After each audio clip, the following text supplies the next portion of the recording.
kesempatan kali ini saya akan melakukan praktik pembelajaran yang kedua, yaitu dengan materi bank, riba, dan juga asuransi. Langsung saja kita mulai ya. Assalamualaikum warahmatullahi wabarakatuh. Waalaikumsalam warahmatullahi wabarakatuh. Selamat siang semuanya. Siang, Bu.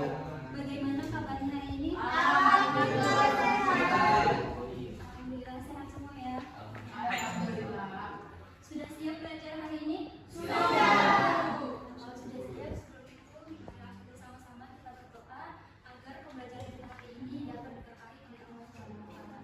Silakan kepada kelasnya untuk memimpin doanya. Siapa kelasnya? Julfandi. Silakan kepada Jul. Besar, teman-teman sebelum belajar ada baiknya kita berdoa mulai. Selesai. Baik, hari ini ada yang tidak hadir? Tidak, ada semua, Bu. Masuk semua ya. Sebelum kita memulai pembelajaran, Ibu mau kalian semua cek kerapihan dan juga kebersihannya. Silahkan dicek kerapihan bajunya dan juga kebersihannya. Kalau ada noda silahkan diambil dan dibuang.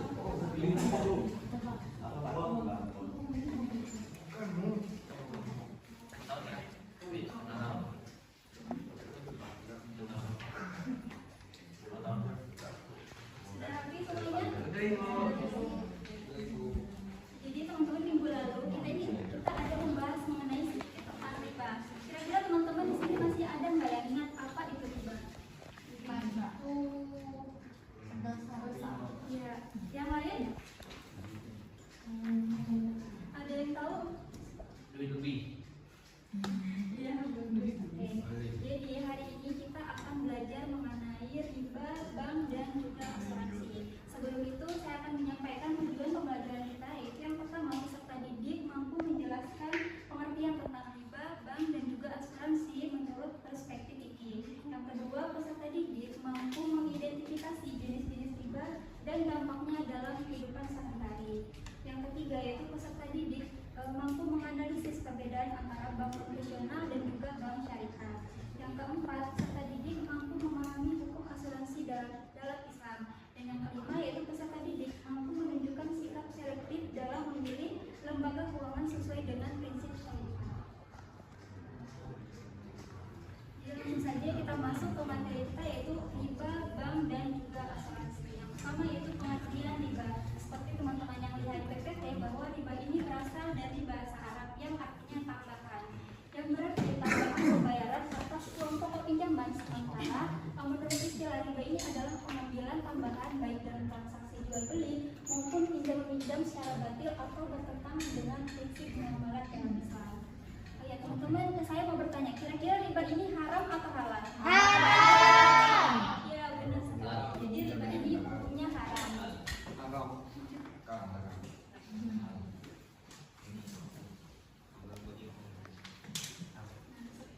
Dasar hukum pengarang riba ini ada tiga. Yang pertama menurut Al-Quran, yang kedua sunnah dan ijma, dan yang ketiga yaitu ijma para ulama. Yang pertama itu dari Al-Quran, dalam Quran surah Al-Baqarah ayat 275, yang artinya yang demikian itu karena mereka berkata bahwa jual beli itu sama dengan riba, padahal Allah telah menghalalkan jual beli dan juga mengharamkan riba. Selanjutnya ada dari sunnah Rasulullah SAW, yaitu dari Jabir radhiyallahu anhu. Ia berkata bahwa Rasulullah SAW telah melaknati orang-orang yang memakan riba. Jadi orang yang menjadi wakilnya yaitu orang yang memberi makan hasil riba, orang yang menuliskan, orang yang menyaksikan, dan selanjutnya Nabi bersabda mereka itu semua sama saja. Selanjutnya yaitu ada ijma para ulama. Jadi para ulama ini sepakat bahwa seluruh umat Islam mengutuk dan juga mengharamkan riba. Riba adalah salah satu usaha mencari rezeki dengan cara yang tidak benar dan dibenci oleh Allah Subhanahu wa Ta'ala. Praktik riba ini lebih mengutamakan keuntungan diri sendiri dan mengorbankan orang lain. Oleh karena itu, Islam ini mengharamkan riba. Selanjutnya kita masuk ke jenis-jenis riba. Riba ini ada 4. Yang pertama riba fad, yang kedua riba nasi'ah, yang ketiga riba fadli, yang keempat riba yad. Riba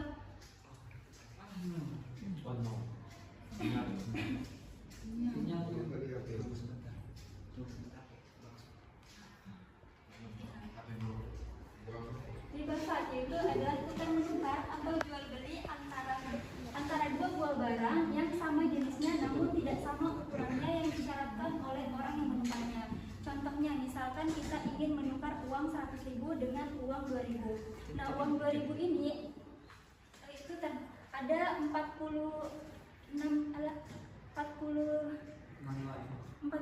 lembar. 48 dikali 2.000 sama dengan 96.000 kan ya.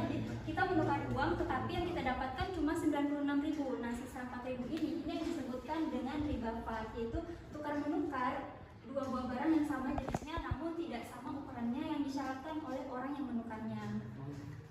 Selanjutnya itu riba nasi'ah, yaitu mengambil keuntungan dari pinjam meminjam atau tukar menukar barang yang sejenis maupun tidak sejenis karena adanya keterlambatan waktu pembayaran. Misalkan kita ingin mengkredit rice cooker. Nah, kita pembayarannya itu bulan depan. Harga rice cookernya ini 150.000, kita bayar bulan depan itu dengan harga 160.000. Jadi ada pembayaran tambahan dari keterlambatan waktu pembayaran tersebut. Itu yang dinamakan dengan riba nasi'ah. Selanjutnya itu riba qardi. Riba qardi ini adalah meminjam sesuatu dengan syarat ada keuntungan atau tambahan dari orang yang meminjam. Contohnya misalkan Titin ingin meminjam kepada Dwi, meminjam duit nominal 50.000. Nah, Dwi ini mensyaratkan ketika Titin mengembalikan uang tersebut harus dikembalikan dalam nominal 60.000. Jadi itu meminjam sesuatu dengan syarat ada keuntungan atau tambahan dari orang yang meminjam tersebut. Selanjutnya itu ribayat. Ribayat yaitu pengambilan keuntungan dari proses jual beli di mana sebelum terjadi serah terima barang antara penjual dan pembeli sudah berpisah. Jadi orang yang membeli sesuatu barang sebelum ia menerima barang tersebut dari penjual dan pembeli tersebut telah berpisah sebelum serah terima barang itu. Ini yang disebutkan dengan ribayat. Nah, teman-teman, ada berapa tadi jenis riba? Yang pertama, yang pertama ada riba fadilah. Yang kedua riba nasi'ah. Yang ketiga Riba qardi. dan yang keempat Riba yati. Oke, bagus. Selanjutnya next. Kita masuk ke materi bank, itu penghadiran bank. Menurut Undang-Undang Nomor 10 Tahun 1998 tentang perbankan, yang dimaksudkan dengan bank adalah badan usaha yang menghimpun dana dari masyarakat dalam bentuk simpanan dan menyalurkannya kembali kepada masyarakat dalam bentuk kredit atau bentuk-bentuk lainnya dalam rangka meningkatkan taraf hidup rakyat banyak.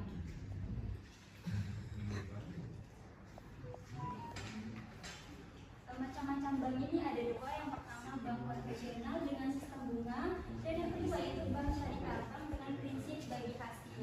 Nah, bank konvensional ini dibagi menjadi dua lagi, yaitu bank umum dan juga bank perkreditan rakyat. Nah, bank umum yaitu bank yang dapat memberikan jasa dalam rutinitas pembayarannya.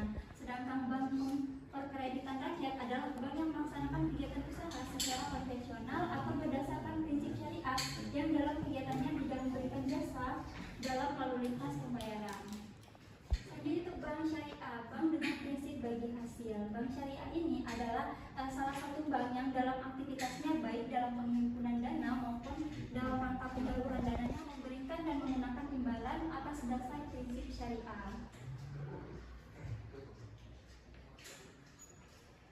Hukum bank dalam Islam ada 3. Yang pertama, kelompok yang mengharamkan. Jadi ada kelompok yang mengharamkan ini beberapa yang mengharamkan juga, di antaranya ada Abu Zahra, yaitu guru besar dari Fakultas Hukum Kairo dan juga Mesir. Yang kedua ada Abu Al-Ala Al-Maududi, yaitu ulama Pakistan, dan Muhammad Abdullah Al-Arabi dari Kairo. Mereka berpendapat bahwa hukum bank adalah haram sehingga kaum muslimin dilarang mengandalkan hubungan dengan bank yang memakai sistem bunga kecuali dalam keadaan darurat atau terpaksa. Yang kedua yaitu ada kelompok yang tidak mengharamkan. Jadi ada beberapa ulama yang tidak mengharamkan bank. Yang pertama yaitu ada ulama Syekh Muhammad Syatud dan Hasan. Mereka mengatakan bahwa kegiatan bermualah kaum muslimin dengan bank bukan merupakan perbuatan yang dilarang. Bunga bank di Indonesia ini tidak bersifat ganda sebagaimana digambarkan dalam Quran surah Al-Imran ayat 130. Dan yang terakhir yaitu kelompok yang menganggap syubhat atau samar-samar berdasarkan kaidah usul kaidah usul masalah dan juga musalah, bank masih tetap digunakan dan dibolehkan. Namun ketentuan ini hanya untuk bank pemerintah, yaitu non swasta, dan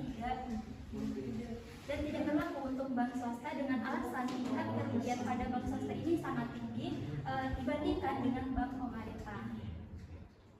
Selanjutnya itu kita masuk ke materi asuransi. Jadi secara umum kata asuransi ini yang artinya sama dengan jaminan. Sedangkan menurut istilah ialah perjanjian pertanggungan bersama antara dua orang atau lebih. Pihak yang satu akan menerima pembayaran tertentu bila terjadi suatu musibah, sedangkan pihak yang lain termasuk yang terkena musibah yaitu membayar iuran yang telah ditentukan waktu dan jumlahnya. Adapun tujuan dari usaha asuransi ini secara umum adalah untuk kemaslahatan dan juga kepentingan bersama melalui semacam iuran yang dikoordinir oleh penanggung yaitu asuransi. Selanjutnya itu perbedaan asuransi konvensional dan juga asuransi syariah. Asuransi konvensional ini ada beberapa ciri yang dimilikinya. Yang pertama adalah akad asuransi ini adalah akad muawadah, yaitu akad yang di dalamnya kedua orang yang berakad dapat mengambil pengganti dari apa yang telah diberikannya. Yang kedua, akad asuransi ini adalah akad gawat karena masing-masing dari kedua belah pihak penanggung dan juga tertanggung pada waktu melangsungkan akad ini tidak mengetahui jumlah yang ia berikan dan jumlah yang dia ambil.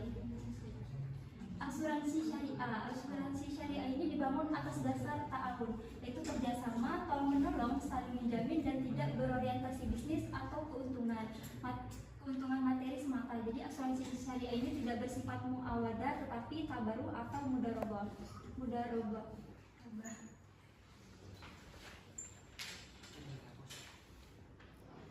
Selanjutnya dasar hukum asuransi ada tiga juga, ada tiga yang berpendapat, ada yang berpendapat haram, ada yang berpendapat boleh, dan ada yang berpendapat subhan. Jadi haram itu pendapat ini dikemukakan oleh Yusuf Federawi dan Muhammad Bakil Al-Mukti. Mereka berpendapat bahwa asuransi ini sama dengan judi. Mereka juga beralasan bahwa asuransi ini mengandung unsur-unsur tidak pasti. Asuransi juga ini mengandung unsur riba atau renten. Asuransi mengandung unsur pemerasan karena pemegangan polis apabila tidak melanjutkan pembayaran preminya akan hilang premi yang sudah dibayar atau dikurangi. Mereka juga beralasan bahwa premi-premi yang sudah dibayar ini akan diputar dalam praktek-praktek riba, dan asuransi ini termasuk jual beli atau tukar menukar mata uang tidak tunai. Selanjutnya itu ada yang berpendapat boleh. Pendapat ini dikemukakan oleh Abdul Wahab Kalab, Mustafa Ahmad Zarka, Muhammad Yusuf Musa, dan Abdul Rahman Isa. Mereka beralasan bahwa tidak ada nas yang melarang asuransi.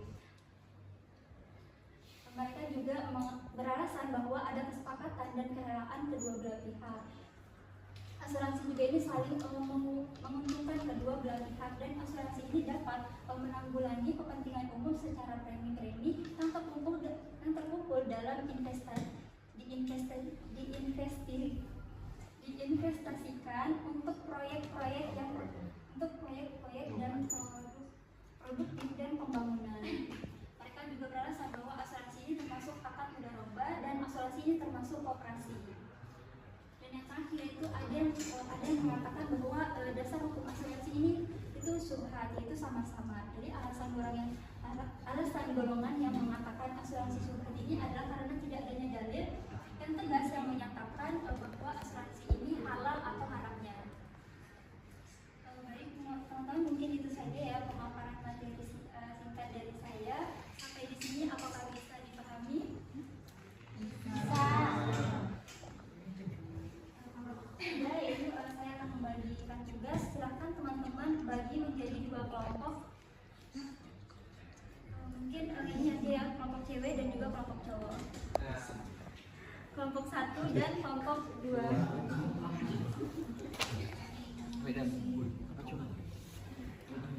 Maksudnya ini kelompok cowok, ini kelompok cewek. Biar saya kurang fokus. Silakan dikerjakan. Kalau ada yang tidak dipahami, silakan ditanyakan.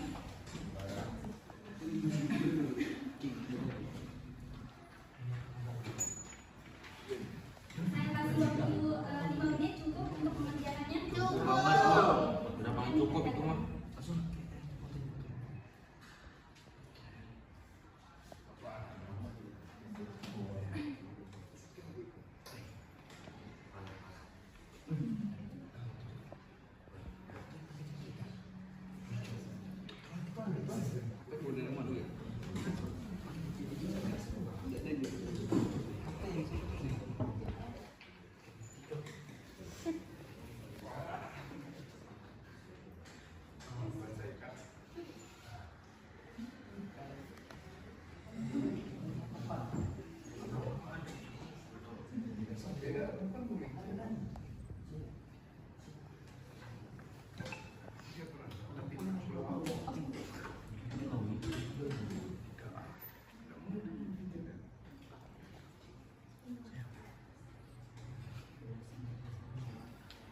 Selesai semuanya?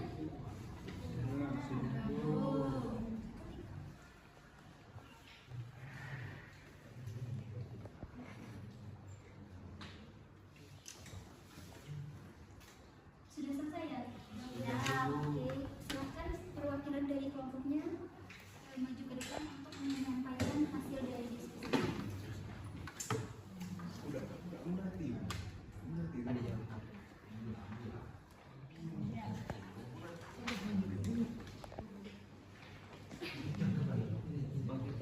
Dari kelompok satu dulu siapa? Kelompok satu belum siap ya. Jadi kelompok dua ada yang maju. Silakan kelompok dua perwakilan kelompoknya maju. Saya. Oke, silakan Bu.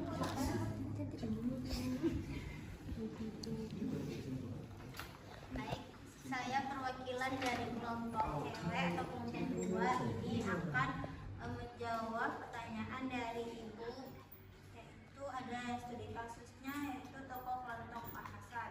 Pak Hasan memiliki toko kelontong kecil di kampungnya. Ia ingin mengembangkan usahanya dengan menambah stok barang. Namun ia tidak memiliki cukup uang. Ia kemudian mendatangi dua tempat. Nah, tempat yang pertama didatangi Pak Hasan itu adalah Bank Maju Terus. Jadi bank ini menawarkan pinjaman sebesar 5 juta dengan syarat nantinya Pak Hasan harus membayar kembali 5.500.000 dalam waktu 1 tahun. Kemudian tempat yang kedua itu ada Koperasi Syariah Berkah Bersama. Nah, jadi koperasi ini menawarkan pembiayaan dengan sistem bagi hasil, di mana mereka akan memberikan modal 5 juta dan Pak Hasan akan berbagi keuntungan dengan koperasi setiap bulan. Nah, pertanyaan yang pertama ini, melakukan transaksi mana yang mengandung unsur riba? Nah, jadi kami menjawab bahwa transaksi yang mengandung unsur riba itu ada di pinjaman dari Bank Maju Terus, karena kan hal ini karena bank tersebut memberikan pinjaman sebesar 5 juta dan mewajibkan Pak Hasan mengembalikan 5.500.000. Tambahan 500 ini adalah bunga atau keuntungan tetap yang ditentukan di awal tanpa melihat apakah usaha Pak Hasan ini nantinya akan untung atau rugi. Nah, dalam Islam, tambahan seperti ini itu termasuk riba yang dilarang karena dianggap mengambil keuntungan dari kebutuhan orang lain atau keuntungan tetap yang ditentukan di awal tanpa melihat apakah usaha Pak Hasan untung atau rugi. Kemudian yang kedua, apa perbedaan antara pinjaman bank maju terus dan juga dari koperasi syariah berkah bersama? Nah, perbedaannya itu terletak pada sistem pembiayaan dan keuntungan. Kalau dari bank maju terus itu kan memberikan pinjaman dengan sistem bunga. Keuntungan bank sudah ditentukan di awal dan tidak mempertimbangkan kondisi usaha penghasil nantinya. Kemudian kalau yang dari koperasi syariah ini dia kan menerapkan sistem bagi hasil ataupun mudharabah, yang dimana Pak Hasan tidak membayar bunga tetapi ia akan membagi keuntungan usahanya dengan koperasi ini sesuai dengan prinsip syariah karena adil dan tidak membebani salah satu pihak. Itu saja. Kira-kira ada tanggapan dari kelompok 1? Ada jawaban dari kelompok 2? Bagus Bu, Mewin. Selanjutnya silakan kelompok 1 untuk maju menyampaikan hasil dari diskusi.